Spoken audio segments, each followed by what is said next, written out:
Fertilisation में क्या हो रहा है, हम लोग क्या देखेंगे, फर्टिलाइजेशन एक पूरा प्रोसेस है, जिस प्रोसेस में, जिस प्रोसेस का अंत में जाके मेल गैमेट और फीमेल गैमेट मिलता है और जाइगोट बनता है, उस प्रोसेस का अंत में। ये प्रोसेस एक बहुत बड़ा प्रोसेस है। उसका स्टार्टिंग कैसे होता है? फर्स्ट स्टेप ऑफ फर्टिलाइजेशन क्या होगा? इंसेमिनेशन। क्या होगा? इंसेमिनेशन। मतलब क्या होगा? सेक्सुअल इंटरकोर्स के टाइम में या फिर कॉइटस के टाइम में जब पेनिस का एंट्री होगा वजाइना के अंदर, तब पेनिस के अंदर से जो इजैकुलेशन होता है, जिसमें सीमेन मतलब स्पर्म प्लस सेमिनल प्लाज्मा रहता है, वो जब फीमेल जेनिटल ट्रैक्ट में वजाइना के अंदर घुसेगा, दिस प्रोसेस कॉल्ड इंसेमिनेशन।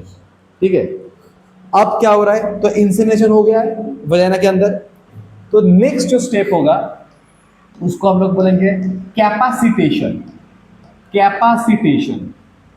कैपासिटेशन का मतलब क्या होता है? सीमेन यहाँ पे आ चुका है, ठीक है, यहाँ पे सीमेन आ चुका है, ओके। अब ये सीमेन वजाइना से कहाँ पे जाएगा? सार्विक्स में जाएगा। सार्विक्स के अंदर क्या होता है? कैपासिटेशन होता है, ठीक है, ओके। सार्विक्स यूट्रस का पार्ट है, तो यूट्रस भी ऑप्शन में रह सकता है, ठीक है। सो कैपासिटेशन में क्या होता है? कैपासिटेशन मतलब स्पर्म के अंदर कैपेसिटी आएगा ताकि वो एकदम फर्टिलाइजेशन कर सके। कैसे कैपेसिटी आएगा? पहला बात, फर्टिलाइजेशन होगा कहाँ पे? फैलोपियन ट्यूब का एम्प्यूलर रीजन के अंदर, ठीक है। कहाँ पे होगा? फैलोपियन ट्यूब का जो एम्प्यूलर रीजन है उसके अंदर। मतलब स्पर्म को बहुत दूर जाना है, इतना दूर जाने के लिए उसको भागना पड़ेगा, विगोरस मोटिलिटी शो करना पड़ेगा, और उसके लिए क्या चाहिए? उसको बॉडी फिट रहना पड़ेगा। फिट रहने से क्या होता है? मतलब क्या होता है? स्पर्म के बेसिकली जो हेड वाला पार्ट है पूरा बॉडी में से, स्पर्म के बॉडी में से क्या होगा?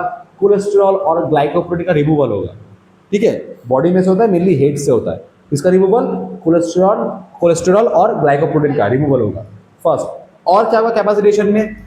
कैल्शियम जो आयन है, ठीक है, जो कैल्शियम आयन है, Ca+2 आयन का इनफ्लक्स होगा ताकि उसको विगोरस मोटिलिटी मिले। कैपेसिटेशन में हो रहा है, ओके। अब स्पर्म आ चुका है कहां तक? यहां तक जा रहा है।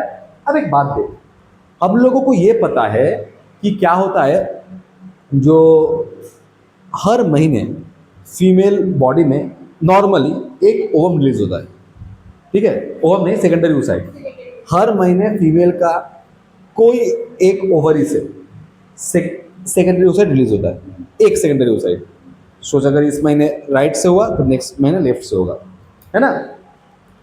अब सेकेंडरी oocyte इधर भी रह सकता है, इधर भी रह सकता है। अब स्पर्म को कैसे पता चलेगा? ठीक है, स्पर्म को कैसे पता चलेगा? एक चीज याद रखना, सेकेंडरी oocyte का मेम्ब्रेन से एक प्रोटीन निकलता है, ठीक है, जिसको बोलते हैं फर्टिलाइजिन। क्या बोलते हैं? हाँ, फर्टिलाइजिन बोल के एक प्रोटीन निकलता है, ठीक है। कहां से निकलेगा? सेकेंडरी oocyte का दीवार से, ठीक है। अब इस तरह से आ रहा है प्रोटीन। अगर सोच कि यहाँ पे आज इस महीने अगर इस साइड से अगर सेकेंडरी oocyte निकला है तो यहाँ से आएगा प्रोटीन। तो उस फर्टिलाइजिंग प्रोटीन का एंटी फर्टिलाइजिंग मौजूद रहता है स्पर्म के पास, उसी स्पीशीज के स्पर्म के पास। समझ में आ रहा है? इसीलिए हम लोग पढ़ते हैं ना बायोलॉजिकल थ्योरी में, रिप्रोडक्टिव थ्योरी में, कि एक ही स्पीशीज का दो मेंबर एक दूसरे के साथ सेक्सुअल रिप्रोडक्शन कर सकता है, दूसरा स्पीशीज के केस में नहीं होगा। क्यों? क्योंकि दूसरा स्पीशीज का स्पर्म के अंदर ये वाला एंटी फर्टिलाइजिंग नहीं रहेगा। समझ में आ रहा है?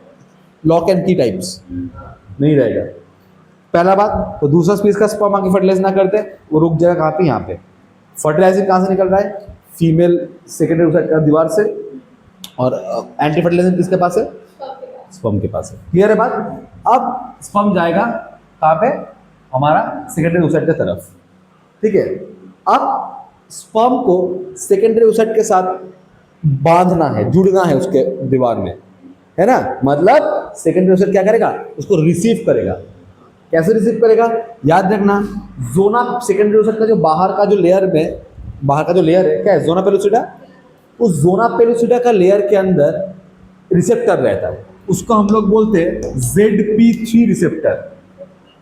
जोना पेलुसिडा 3, ठीक है, ये ZP3 रिसेप्टर के साथ स्पर्म जुड़ जाता है, तो स्पर्म उसके अंदर बांध जाएगा।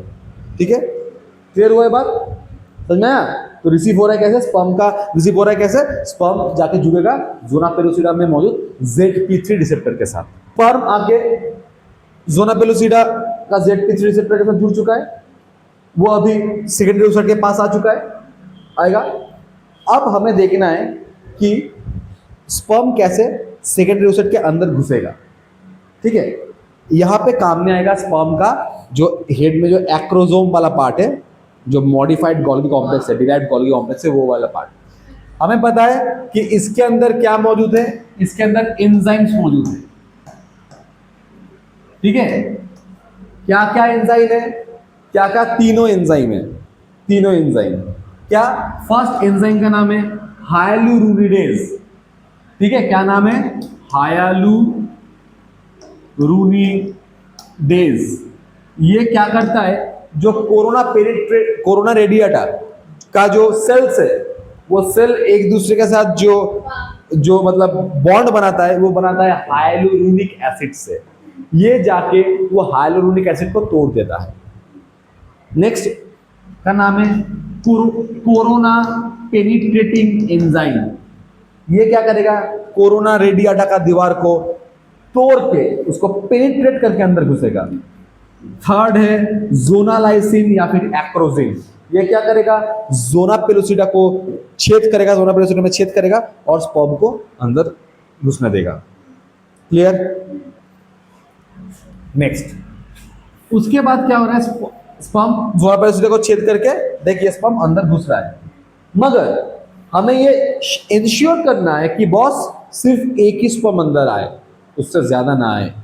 मतलब हमें पॉलीस्पर्मी को रोकना है।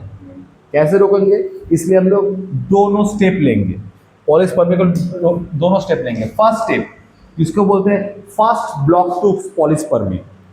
क्या होता है फास्ट ब्लॉक टू पॉलीस्पर्मी में, क्या होता है, हम लोगों को पता है हमारा जो बॉडी का जो सेल का जो अंदर वाला पोर्शन रहता है, वो हमेशा नेगेटिव में रहता है। क्यों? क्योंकि बाहर में रहता है सोडियम आयन, अंदर में पोटेशियम आयन रहेगा, ये भी पॉजिटिव है, लेकिन उसके अंदर न्यूक्लियस के अंदर डीएनए मौजूद है और डीएनए नेगेटिव है, क्योंकि डीएनए के अंदर फॉस्फेट ग्रुप है, इसलिए नेगेटिव है ना, इसलिए एसिडिक है ना। तो नॉर्मली क्या होता है, हमारा सेल का अंदर वाला पोर्शन नेगेटिव रहता है। अब जब स्पर्म सेल के अंदर सेकेंडरी ओसाइट के अंदर जब स्पर्म घुसेगा, तो क्या होगा, बाहर से सोडियम का इनफ्लक्स होगा अंदर। अगर बाहर से सोडियम का इनफ्लक्स हुआ तो बाहर का क्या, बाहर क्या हो जाएगा, बाहर नेगेटिव हो जाएगा, अंदर पॉजिटिव हो जाएगा। अंदर में जो नेगेटिव था वो क्या हो जाएगा, पॉजिटिव हो जाएगा। जो क्या बोलते हैं, डीपोलराइजेशन होना। क्या बोलते हैं इसको, डीपोलराइजेशन होना। अगर बाहर से सोडियम आयन के इन्फ्लक्स हुआ तो क्या हो जाएगा, अंदर में जो नेगेटिव था वो पॉजिटिव हो जाएगा। तो क्या हो रहा है, डीपोलराइजेशन होना। अब जब दूसरा वाला एक स्पर्म तो अंदर घुस चुका है, दूसरा वाला स्पर्म जब अंदर आएगा, बोलेगा भाई अंदर में तो पॉजिटिव है सर, मुझे तो पता था नेगेटिव होना चाहिए, तो नहीं घुस पाएगा। लेकिन ये डीपोलराइज स्टेट ज्यादा टाइम नहीं रहता है, फिर सोडियम बाहर निकलेगा, इफ्लक्स होगा, फिर वो क्या आएगा, फिर ये सेल रिपोलराइज होगा। इसका मतलब फिर अंदर माइनस हो जाएगा, तब तो दूसरा स्पर्म घुस जाएगा। तो इसको तो मुझे परमानेंट फिक्स करना है, तो परमानेंट फिक्स करने के लिए हम लोग क्या करेंगे, स्लो ब्लॉक करेंगे, स्लो ब्लॉक टू पॉलीस्पर्मी। इसमें क्या होता है, जो पेरीवाइटल स्पेस है, मतलब देख ये सेकेंडरी ओसाइट का प्लाज्मा मेम्ब्रेन, उसके बाद ये पेरीवाइटल स्पेस और ये हमारा जोना पेलोसिडा है ना। समझ में आ रहा है बात बिट्टू? बिट्टू बोल रहे सर जय, ये समझ में आ रहा है? तो यहाँ पे क्या हो रहा है, इसका हम लोग क्या देखेंगे, तो ये पेरीवाइटल स्पेस मतलब प्लाज्मा मेम्ब्रेन सेकेंडरी ओसाइट का, फिर ये जोना पेलोसिडा, दोनों का बीच का स्पेस को क्या बोल रहे हैं, पेरीवाइटल स्पेस। क्या होता है, जब एक स्पर्म का एंट्री होता है तो क्या होता है, जो हमारा सेकेंडरी ओसाइट से क्या होता है, कॉर्टिकल ग्रैन्यूल्स दाना, ये पेरीवाइटल स्पेस के अंदर आके क्या करेगा, ये जगह को सीमेंटिंग कर देगा। जब सीमेंटिंग कर देगा, जाम कर देगा कॉर्टिकल ग्रैन्यूल्स, तो क्या हो जाएगा, दूसरा स्पर्म नहीं आ पाएगा। इसको बोलते हैं कॉर्टिकल रिएक्शन। ठीक है, अब स्पर्म यहां पहुंचा। अब जब स्पर्म इस सेकेंडरी ओसाइट का प्लाज्मा मेम्ब्रेन के अंदर प्लाज्मा मेम्ब्रेन से टच करेगा, तब सेकेंडरी ओसाइट को लगेगा चलो भाई मेरा स्पर्म आ चुका है, ठीक है। उस टाइम में क्या होगा, सेकेंडरी ओसाइट के अंदर जो सेकेंडरी ओसाइट में जो मियोसिस 2 मेटाफेज में अरेस्ट हो गया था वो फिर स्टार्ट हो जाएगा। मेटाफेज 2 धीरे धीरे कंप्लीट होगा और क्या होगा, मियोसिस 2 कंप्लीट होगा, फिर सेकेंडरी ओसाइट से क्या बनेगा, ओवम बनेगा। क्लियर है बात। फिर स्पर्म और ओवम दोनों मिलेगा और जाइगोट बनाएगा, ठीक है। एक चीज याद रखना, स्पर्म का सिर्फ हेड वाला पोर्शन ही अंदर में आता है, पूरा स्पर्म टेल माइटोकॉन्ड्रिया नहीं आता। ये मैंने लास्ट क्लास में ही बोला था। स्पर्म क्या करता है, सिर्फ अपना न्यूक्लियस अंदर डालेगा और प्रॉक्सिमल सेंट्रियोल जो कि बाद में क्लीवेज के दौरान स्पिंडल फॉर्मेशन करेगा, तब ये दोनों सिर्फ अंदर आएगा, ठीक है। बाकी ओवम का मतलब एक सेल के अंदर बाकी जो भी ऑर्गेनल्स रहता है जो जाइगोट को मिलेगा वो ओवम से ही मिलेगा, इसलिए तो ओवम बड़ा होता है ना, largest cell of human body. Okay, clear है बात। तो क्या हो रहा है, यहाँ से स्पर्म और ओवम दोनों मिलेगा और क्या करेगा, हमारा जाइगोट बनाएगा, ठीक है। Secondary, very very good, secondary polar body इसके अंदर ही रहेगा, इसके अंदर ही रहेगा, ठीक है हमारा, और धीरे धीरे डिजेनरेट कर जाएगा। क्लियर है बात, बहुत अच्छा क्वेश्चन है। तो ये हमारा जाइगोट, ये जाइगोट बना। अब ये जाइगोट से धीरे धीरे मोरूला बनेगा, ब्लास्टूला, गैस्ट्रुलेशन होगा, फिर कैसे बच्चा बनेगा वो हम लोग देखेंगे नेक्स्ट में। क्लियर हुआ है बात। एक चीज याद रखना, क्या कि ये जो fertilisation is a chance factor, मतलब हमें एक ही टाइम में स्पर्म को और ओवम को साइमल्टेनियसली एक जगह मौजूद रहना है। मतलब एक फीमेल का जब ओव्यूलेशन हो रहा है, उस ओव्यूलेशन होने के बाद एक दिन वो ओवम जिंदा रहता है, ठीक है, उस फैलोपियन ट्यूब के अंदर, और स्पर्म एंट्री लेने के बाद after ejaculation, after insemination, sperm female reproductive tract के अंदर 5 दिन मैक्सिमम जिंदा रह सकता है। तो इस बीच में अगर दोनों का भेंट हुआ, मुलाकात हुआ एपिकुलर रीजन में, तब भी क्या होगा, हमारा फर्टिलाइजेशन होगा। वरना हर एक सेक्सुअल इंटरकोर्स के बाद फर्टिलाइजेशन होगा या नहीं, ऐसा कोई गारंटी नहीं है। अच्छा, तो जो स्पर्म आ रहा है फीमेल जेनिटल ट्रैक्ट के अंदर आफ्टर इंसेमिनेशन, वो स्पर्म में क्या होगा, हम लोगों को क्या पता है, सबसे पहले हमारा जो मेल सेक्स क्रोमोसोम हमारे हर एक सेल में क्या मौजूद है, ये बच्चे लोगों का पढ़ाई है। हम लोग के हर एक सेल में 23 पेयर क्रोमोसोम रहता है, उसमें 22 पेयर होगा, 22 पेयर होता है ऑटोसोम और 1 पेयर होता है एलोसोम या फिर सेक्स क्रोमोसोम, ठीक है। ये एलोसोम फीमेल में दोनों ही होता है XX, मेल में होता है XY, है ना। इसका मतलब जब स्पर्म अंदर आ रहा है, स्पर्म मतलब मियोसिस हो चुका है, तो उसका मतलब 22 पेयर वगैरह नहीं रहेगा। स्पर्म के अंदर जो स्पर्म इजैकुलेशन के बाद फीमेल ट्रैक्ट के अंदर घुसा है, उसमें 50% स्पर्म रहेगा, 22 ऑटोसोम प्लस X, या फिर 50% रह सकता है 22 ऑटोसोम प्लस Y, है ना। तो इसका मतलब क्या होता है, इसका मतलब हमारा जो मेल होता है, मेल हेटेरोगैमेटिक शो करता है ना, मेल हेटेरोगैमेटिक शो करता है। मतलब क्या होगा, मेल 2 तरीके का गैमेट बनाता है, फीमेल होमोगैमेटिक शो करता है। फीमेल के केस में हमेशा ओवम के अंदर 22 ऑटोसोम प्लस X ही होगा। ये X के साथ अगर ये वाला स्पर्म के साथ अगर ये वाला ओवम जुड़ जाए तो फीमेल, और ये वाला स्पर्म के साथ अगर ये वाला ओवम जुड़ जाए तो मेल, ठीक है। तो इसका मतलब बायोलॉजिकली फादर से डिसाइड होता है कि मेल मतलब लड़का होगा या लड़की होगी, ठीक है। मेल में क्या होता है, मेल में देख